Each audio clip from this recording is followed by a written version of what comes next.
자, 한국 화장품 제조 살펴보도록 하겠습니다. 자, 한국 화장품 재료가 최근에 이제 121선을 지지로 버티고 있는 근근히 화장품 섹터가 전체적으로 좋지 않으니까 이번 사이클에서 가장 부진한 sek터 중에 하나죠.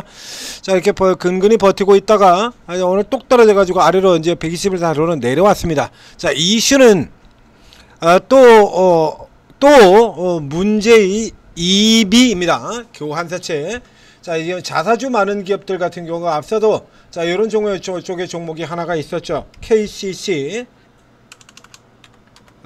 예, 자사주가 많은 기업들, 그래서 자사주가 굉장히 많은 기업들 경우에 자사주 의무 보각 소각하는 거, 이게 재료를 모멘텀을 해가지고 이 자사주 많은 기업들 같은 경우에 주가가 좀 많이 올라 들어오고 그렇지 않습니까?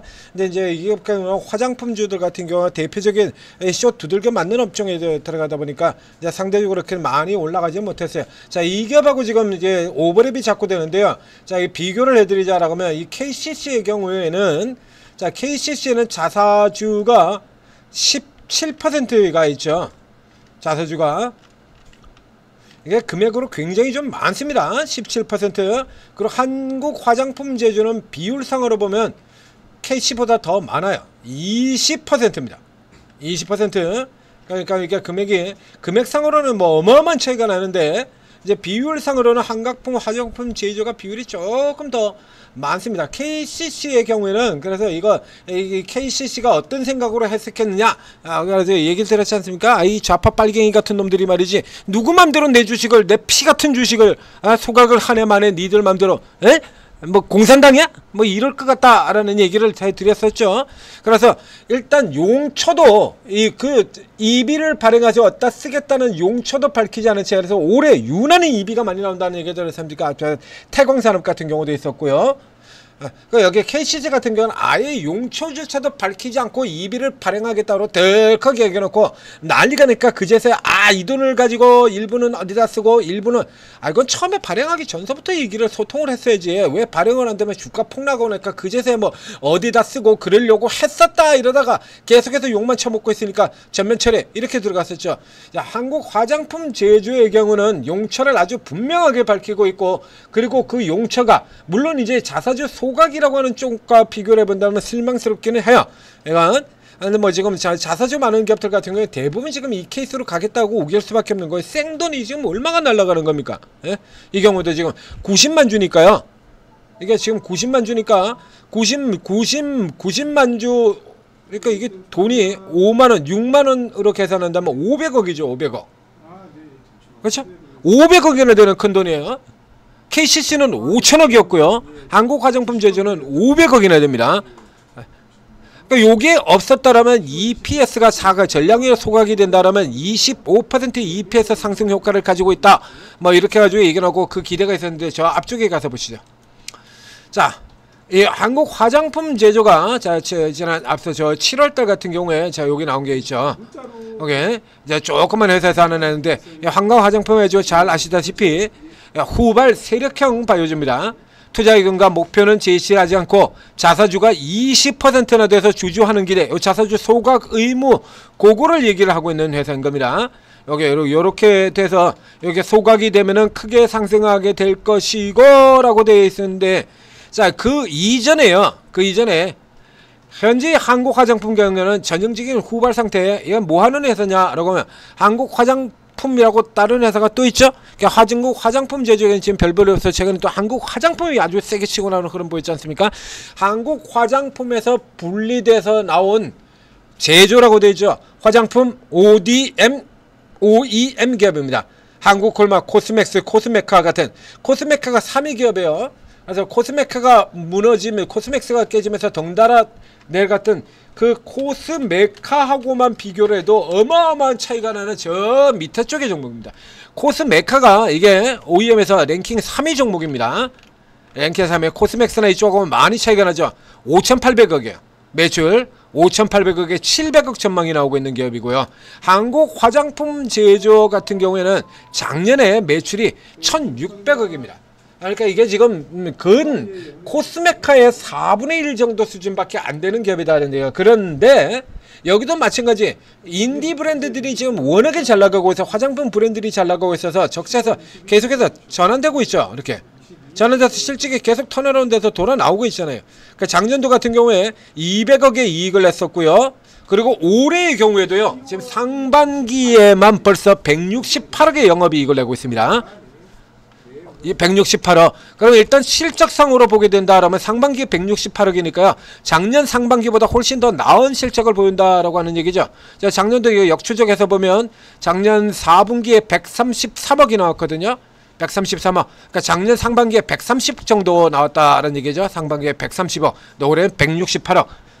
그러니까 뭐 특별한 일이 없는 한 또 깨고 들어간다는 얘기죠. 여기는 이제 주력 OEM 회사가 스킨천사, 스킨 브랜드 스킨천사입니다. 근데 그 스킨천사가 뭐 잘하시는 화장품도 굉장히 잘 나가고 있지 않습니까? 그래서 매출 상위 제품 8개 중에서 5개를 이 회사가 OEM으로 생산을 하고 있다. 스킨선 제품에서 볼륨이 가장 큰 제품들.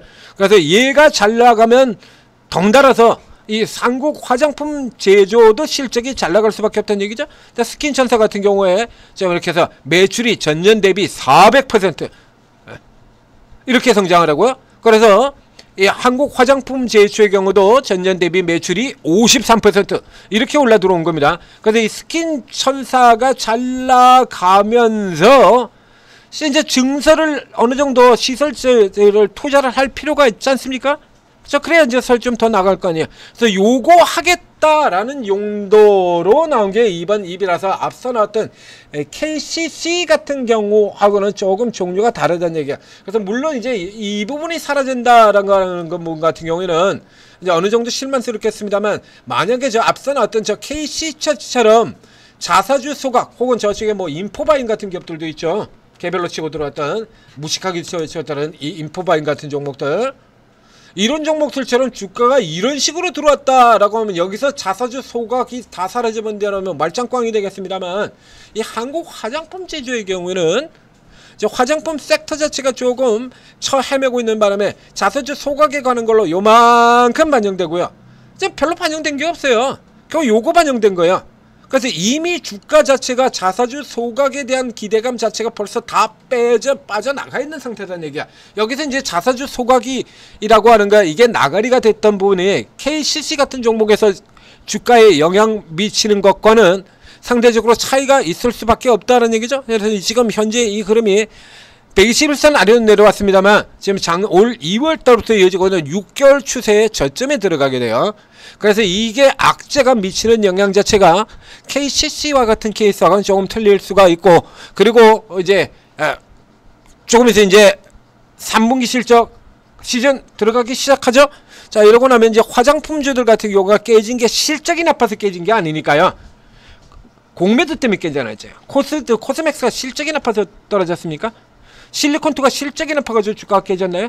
코스메카가 실적이 나빠서 깨졌어요? 달바글럽이 실적이 무슨 어마어마하게 나빠가지고 깨졌습니까? 아니죠. 아주 작정하고 이건 몰아친 공매도 때문이잖아요. 아모레퍼시픽이라든가 LG생건이 빌빌대면서 거기다가 내 새끼 APR 딱 한 종목을 제외한 나머지는 다 펴버리겠다. 지금 이거 가지고 내려들었던 거니까, 현재 상황이라 그러면 3분기 실적이 다시 등장하게 된다라고 하면, 실적이 나오게 되면 얘 작년 실적 기준으로 해서 230억의 이익입니다. 지금 2,500억이 나니까요. 작년 기준이라 해가지고 이제 11배밖에 안 됩니다. 작년 실적 기준으로 지금 8배로 표시가 나오고 있는데요. 자, 그래서 상반기 기준으로는 이제 130억이죠. 이제 10배 아래쪽으로 들어와 있는 거예요. 구간 자체가. 10배도 안 돼요.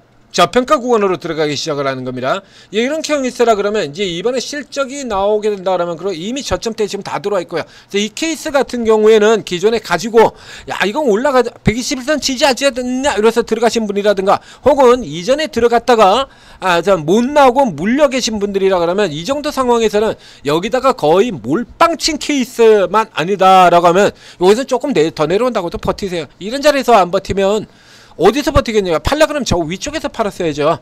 예? 나머지 애들도 왕창 깨지고 있을 때, 그럼 어차피 돌아나간다라고 하면 돌아나가는 쪽에서 당연히 코스맥스 같은 종목들이 훨씬 빠르게 돌아나가게 되어 있는 거거든요.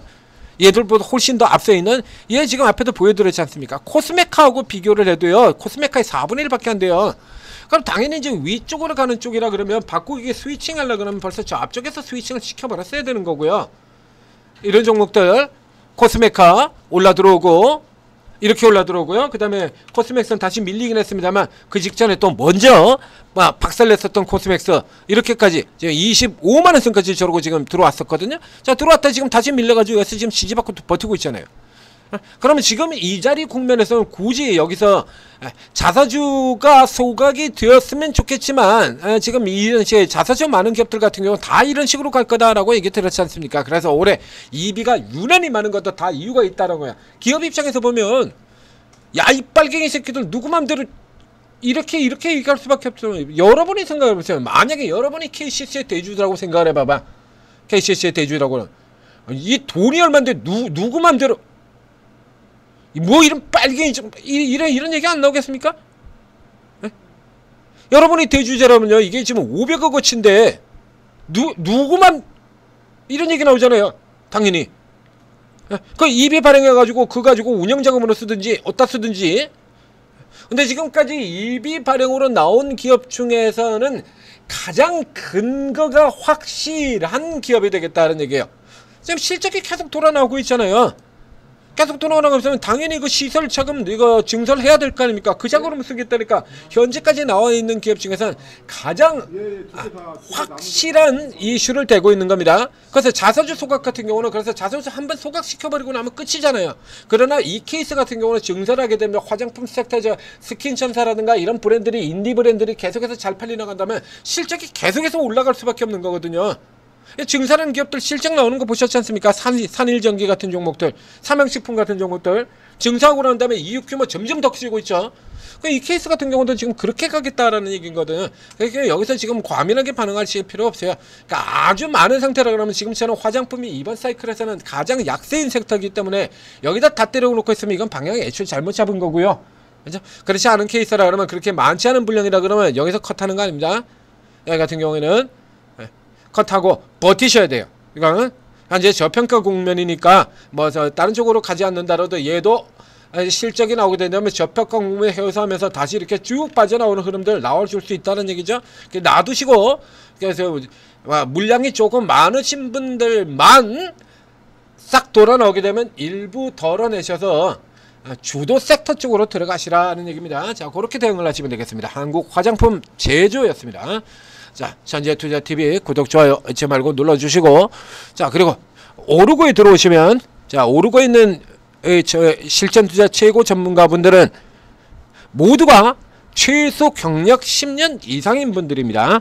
10년 이상의 경력이라고 하면 반도체 슈퍼사이클을 최소 한 4번 이상은 봤다는 얘기예요. 2017년의 슈퍼사이클, 2020년 사이클, 그리고 2023, 2024에 돌아 들어가는 HBM 슈퍼사이클, 그리고 이번 사이클까지 최소 4번의 슈퍼사이클들을 보고 있는 분들이라는 얘기예요.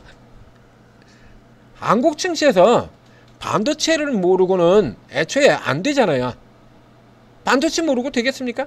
그냥 여기 전문가분들은 누구나 다 반도체 종목에서는 어느 정도는 다 알고 반도체에서 비장의 종목 한두 개 정도는 다 가지고 계신 분들이라는 얘기야. 그러니까 앞으로도 지금까지 나왔던 종목들 많고 오늘 같은 경우도 지금 여러분들이 잘 모르는 종목 지금 반도체 분석 몇 개가 나가 있죠 지금? 네? 최근에 지금 줄줄이 그래서 여러분들이 잘 모를 만한 종목들 해가지고 지금 쭉 저 앞에 테스부터 시작해서 테스, TCK 줄줄이 쭉 나왔잖아요 지금. 마이크로 컨텍솔 같은 종목들 줄줄이 다 나왔죠. 그래서 지금 계속 하고 있고 오늘만 하더라도 지금 몇 개가 나왔냐 이거야. 이런 거 여러분들이 잘 모르는 종목들 마이크로 컨텍솔 얘가 지금 작년 12월 이후로요 500%가 올랐어요. 500%가 사상 최고가입니다. 이런 종목들 추천드리고 있잖아요. 전문가들은 적어도 반도체 경우는 바이오는 몰라도요 반도체 경우는 누구나 이런 비장의 종목 한두 개 정도는 다 있어요. 그래서 이런 종목들 올라 들어올 때 이제 후 반도체 같은 경우도 반도체는 순서가 정해져 있다고 얘기했잖아요. 1차 벤더 종목들 1군 있고 2군 있고 3군 있고 딱 정해져 있습니다. 그래서 내가 좋고 있는 종목이 2군이라 그러면 지금 같은 때 미치고 날뛰는 겁니다. 얘가 이제 저처럼 주로 탑 우량주들 맨 위쪽에 있는 대표 중심으로 하는 분들 같은 경우는 지금 벌써 다 지나갔죠. 제가 다 추천 다 드렸잖아요. 유진테크, 심텍, TCK, 테스, 테크잉, TLB 벌써 저쪽에서 벌써 다 나갔죠. 다 나가고 지금 이제 2군 종목, 3군 종목 이런 거 나올 때거든요. 그럼 여기서 이제 요런 쪽에 종목의 특기가 된가 이제 막 돈 벌기 시작하는 거예요. 3군주들도 있습니다. 거기 이제 막 나오기 시작하고 있고요. 어제, 오늘 이런 식으로 나오기 시작하고 있고요. 요런 종목들 같은 경우는 이제 지금 들어가서도 순식간에 더블을 낼 수 있다는 얘기예요. 그러니까 오르고에 들어오시면 요런 종목들 한두 개씩은 다 가지고 있는 분으로 20명이 있다는 얘기입니다. 네? 흥분되지 않습니까?